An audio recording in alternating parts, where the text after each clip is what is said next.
வணக்கம். இன்று வெண்டைக்காயின் மருத்துவ பயனை பார்ப்போம். வெண்டைக்காய் ஒரு அறிவு வளர்ச்சியை உண்டாக்கும், ஞாபக சக்தியை அதிகரிக்கும், உடல் எடையை குறைக்கும்.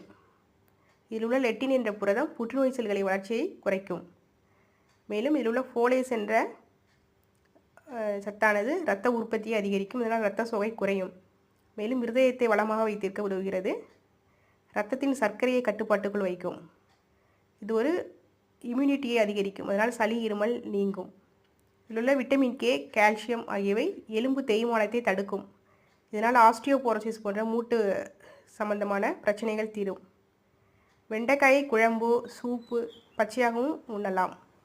மேலும் வெண்டைக்காயை பொடியாக நறுக்கி இரவு 1 டம்ளர் நீரில் அதை போட்டு இரவு முழுவதும் ஊறிய அந்த நீரினை பருக இரத்தம் சர்க்கரையின் அளவு குறையும்.